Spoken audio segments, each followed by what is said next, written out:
Deus protege o Brasil? Os políticos, eu sei que sim. Previdência do Paulo Guedes. O corpo está doente e o antibiótico não faz mais efeito. O que fazer nesse caso?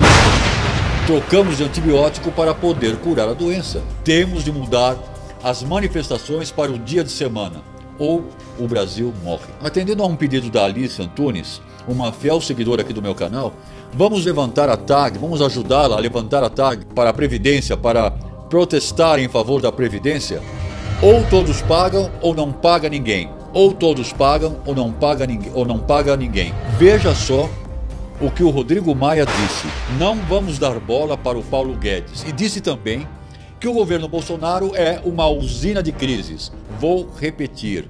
O Rodrigo Maia disse: não vamos dar bola ao Paulo Guedes. E que o governo Bolsonaro é uma usina de crises. Quem esse nhonho pensa que é? O que ele pretende com essas declarações é destabilizar o governo, neutralizar o governo, para que a Câmara dos Deputados, junto com a porcaria do Centrão, governe no lugar do Bolsonaro.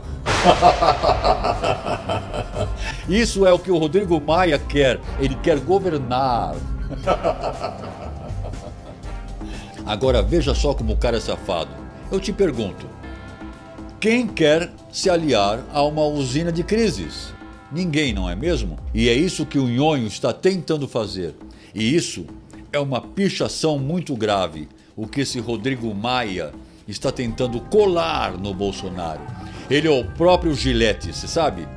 Dá uma de bonzinho e corta na traição por detrás das costas.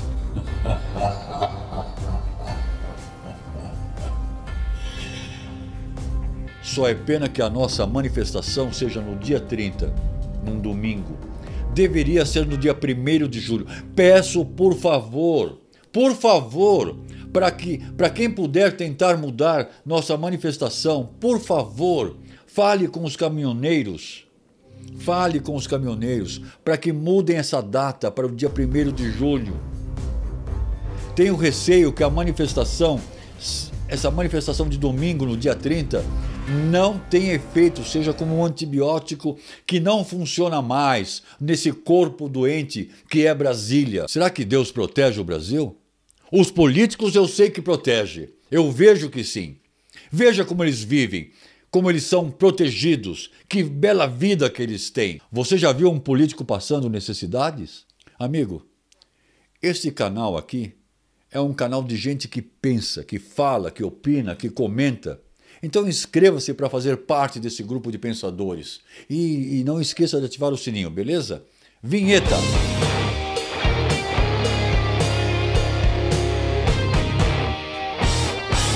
Com a coordenação do Rodrigo Maia, estupraram a reforma da Previdência, meteram um rombo, ou melhor, roubaram 30 bilhões de reais.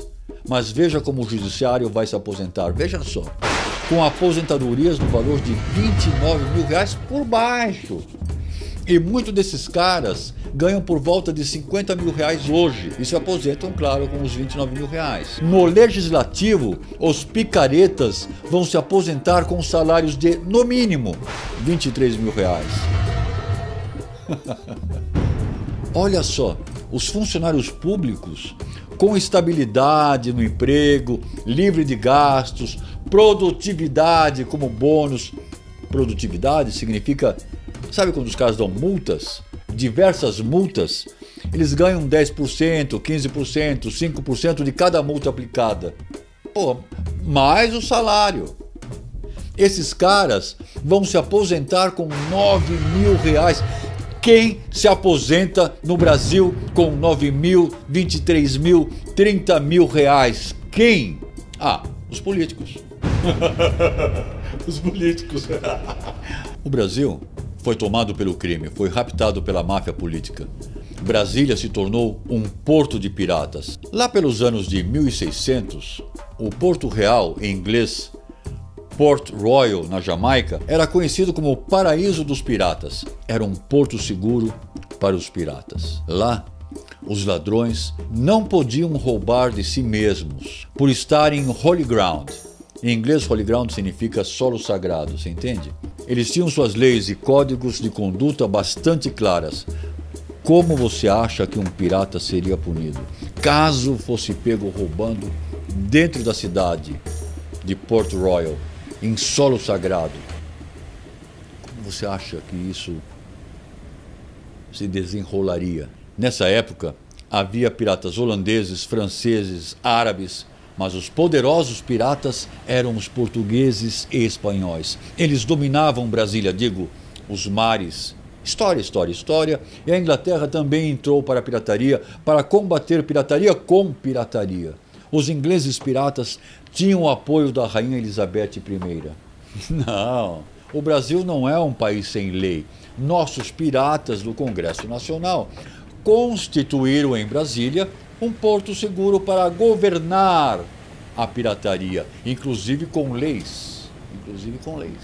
Até mesmo uma Constituição já toda remendada que protege o escamoteio. A pergunta que deve ser feita é, mas se é assim, por que é que o Lula, o Zé Dirceu e tantos outros piratas estão presos e outros não?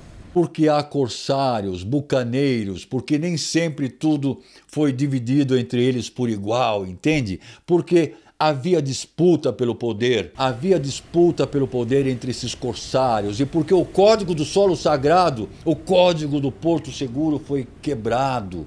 E também porque uns roubaram mais do que os outros, saquearam tanto o Brasil, que o Brasil está à beira do abismo. A pirataria começou a perder o controle, o povo começou a sonegar impostos cada vez mais. O risco que em breve o povo começasse a piratear os próprios piratas do Congresso Nacional era iminente. Porque os piratas começaram a ver o que acontecia na Venezuela. E isso é sem dúvida assustador, mesmo para os piratas.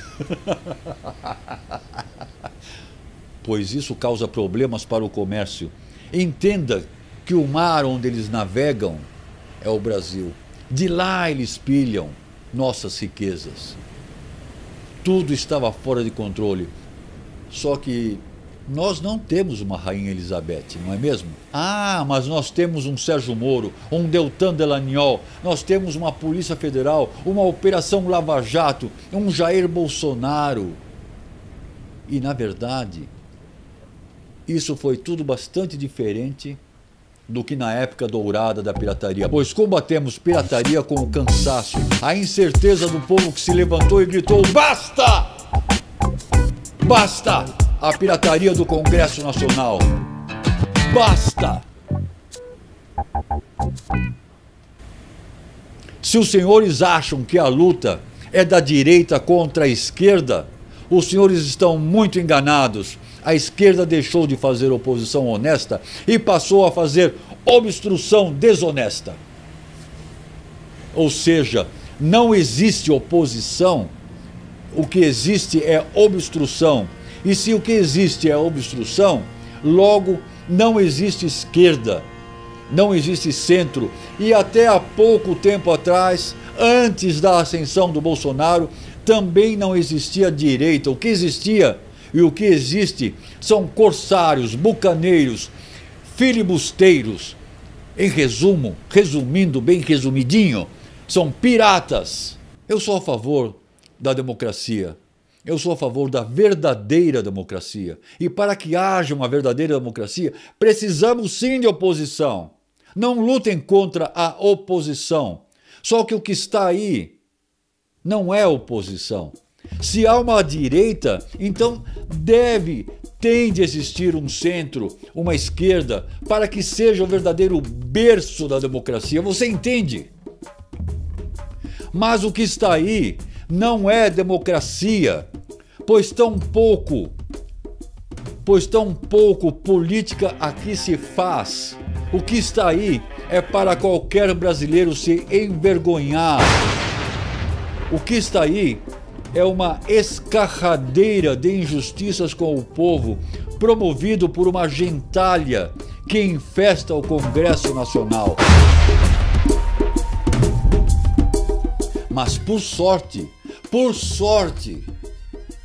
ou mais do que sorte, sei lá, Temos gente honesta, gente que se importa com o povo brasileiro. E é por isso que continuaremos lutando contra tudo que for injusto.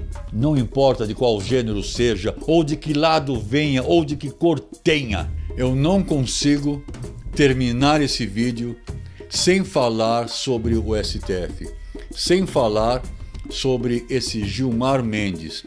Aonde estão os impeachments? Em que gaveta foram parar? Por que parou no Senado? O que acontece que nós não conseguimos trazer a justiça aos juízes do STF? O que garante essa impunidade eterna desses juízes, daqueles que são culpados? Mas vamos entender agora com essa pequena fala.